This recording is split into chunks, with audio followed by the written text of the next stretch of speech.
Hey guys, welcome to a quick update video. Um, First of all, before we get started, I'm going to say that I apologise for the quietness of my videos that some people have been complaining about.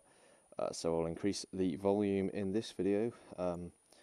Normally I use Sony Vegas to edit my videos. I normally turn it down quite a bit, but then again, I have to remember that I use quite a decent pair of headphones, so it's quite loud to me, and to people that aren't listening on headphones, probably it is a little bit quiet, but wanted to give you guys a bit of an update really, because since building the engine I haven't really done anything. So the engine has been back in the bike quite a while now, and as some of you may know if you follow me on Instagram, Facebook, whatever, I had to send a cylinder away to PJ Me and have the top bit where the cylinder head meets onto the cylinder machined, and they also machined this face where the water jacket sits and the O-ring groove. They took off about 0.3 of a mil to bring the head down, which reduced the squish down to around about 0.8. So I was getting about 1.1 before, now it's at 0.8. I've tested it, squish is fine. I've started the engine runs fine. It didn't start up straight away. I had a problem with the Ziltronic where I had to change one of the settings and then it started. I'm not actually sure what that setting is. It's just a high stop, low stop thing, and apparently it doesn't start on low stop, but you put it on high stop and it starts, or the other way around. So yeah, anyway, it fires up straight away, first click of the button once I'd sorted that out. There are three issues that I have with the bike. First of all, the easiest issue to fix is that there is a slight base gasket leak. There's a bit of coolant coming out of the base gasket. I sort of expected this because I put the base gasket on, took it off, put it on, took it off, loads of times while I was getting the cylinder done, and so I thought I should probably buy a new gasket, but I didn't. I risked it, and yeah, it's leaking a little bit, so I've bought a new gasket and I'm going to have to replace that, but that isn't really a priority. The carb is way out of adjustment, so I need to sort that out. And then the main problem, the problem why it's in pieces, the problem why I haven't been riding it and doing videos, is because the clutch has been a complete nightmare. So, let me just, I don't really want to get my hands dirty, to be fair. I didn't come in here to get my hands dirty. Let me just show you. I haven't got the clutch here, that was useful. It's actually in my bedroom at the moment, but this is the basket. So the first problem I had is that I had two problems with the clutch to start with. So I first started the bike up, it was mint. I was revving it and it was pretty good. And then I thought, right, okay, so I went and got my leathers on, came back down, put it into gear and tried to pull away, and the clutch was disgusting. It was literally jolting backwards and forwards. I couldn't even ride it. It was shaking the bike to pieces. It was disgusting, and that is my fault. Admittedly, I experimented with something. This is a clutch basket, and basically, if you guys have noticed the clutch basket on these, you get a lot of dents along these flats here where the plates have slammed into it. Now I got my Dremel and a small end mill, and made these smooth again. But what I must have done is gave them way too much clearance, and yeah, it was not nice. So the first thing I had to do was change the clutch basket. The second problem, the cable was routed wrong. Because I've installed silicone hoses now, there was clearance issues with the clutch cable, putting it in where it used to be, so I've had to reroute it. It took me 2 or 3 attempts rerouting it to get it in the right spot. It's now in a decent spot, but the other problem was the clutch was fine. It was smooth pulling away, but it was slipping like hell. Hit 6,000 RPM and it just went straight off to 13,000, which is what the rev limiter on the Zeal set at. Obviously, I went to adjust it. The first day I went to go and adjust it, I dropped a 1/4 inch ratchet on the way there out of my pocket. So I got there, I couldn't adjust it because I dropped my tools. So that was a bit annoying, so I've lost a ratchet now. And then the second day, I took some more tools, went to go and adjust it, and the clutch was slipping, so you have to back the grub screw out a bit to disengage it more. I know to stop it disengaging as much. and I had wound it out so far that it was literally in the tiniest amount, and the clutch wasn't disengaging at all. I pulled the lever in all the way, and it was like I hadn't even pulled the lever in. I couldn't change gear, I couldn't do anything. So obviously you can't adjust, if you can't adjust it and it's still slipping to the point where your clutch is not disengaging when you pull that lever in, then there's something else wrong. So after speaking to a few people, speaking to Paul at PJME, we've identified the problem that the clutch that I put in this bike wasn't the clutch that I had in my old 125 setup. It was a different clutch because I built this clutch up. I had some spare friction plates that I just used.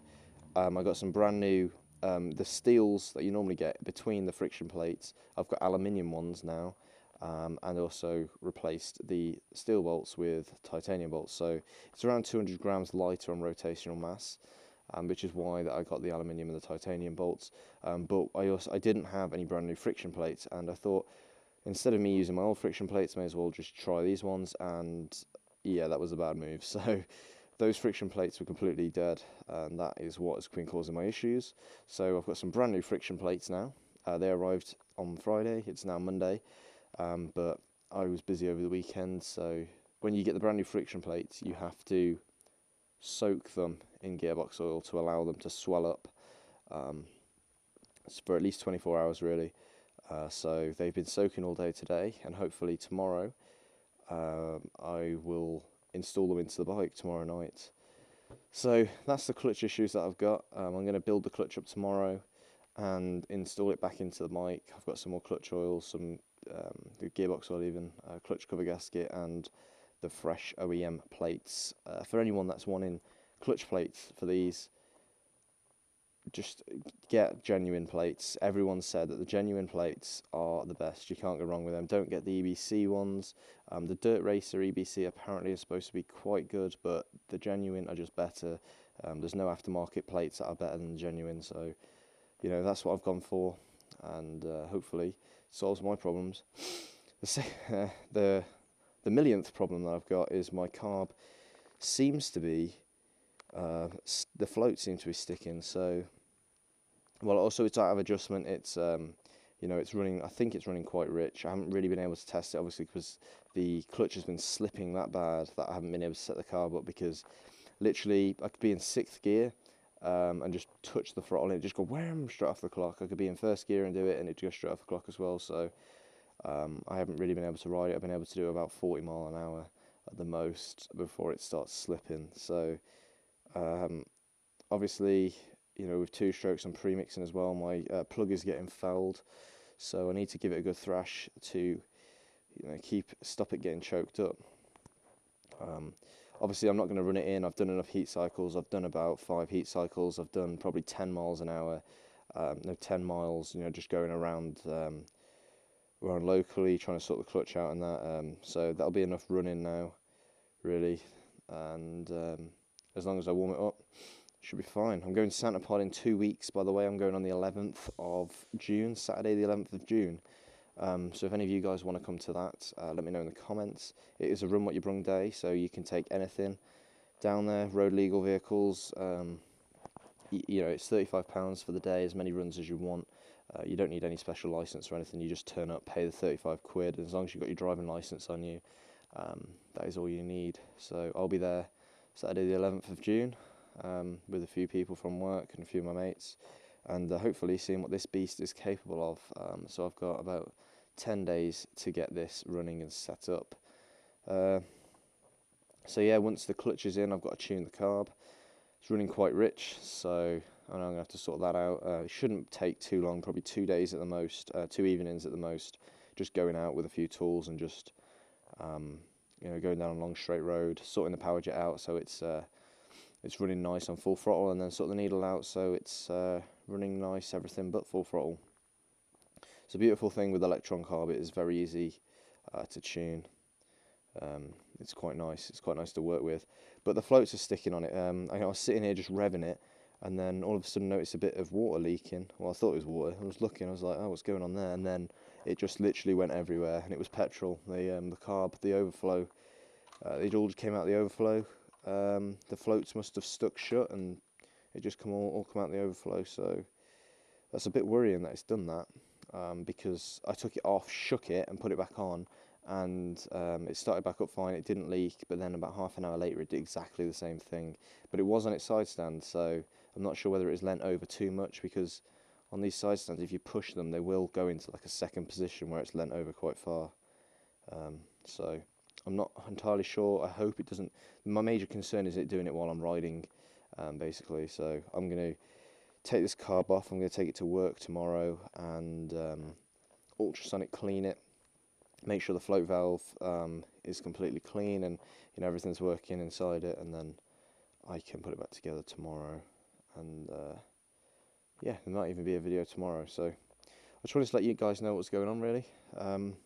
I think I've left you guys in the dark a bit over the last week, because it was a week today that I started my bike up. It was last Monday, so I've wanted to get like first start videos and that, but obviously because I had problems with the Zeal, it took me about half an hour to get it started once I tried to start it. I'm also getting problems with the battery going flat as well. It's actually on full at the moment, but I've had to disconnect the earth to stop it going flat. I left it for a night and it nearly died. So the problem with lithium-ion batteries is you're not supposed to let them go flat, and I've actually let mine go completely flat twice now. So I might have knackered the battery, and that might be why it's not lasting too long.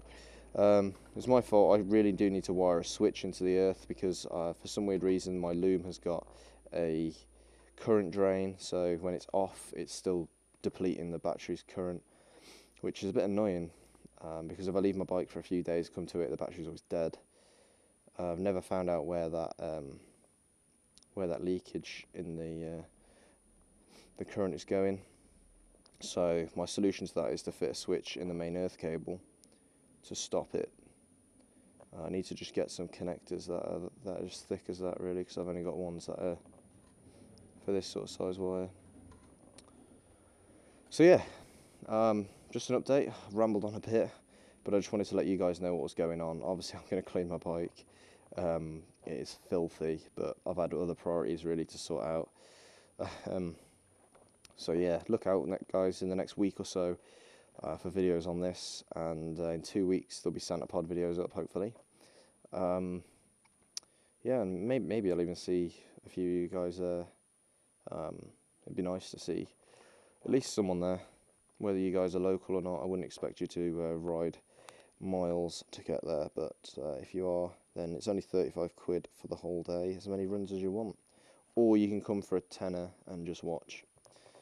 So yeah, that's it, guys. See you later, guys. Bye.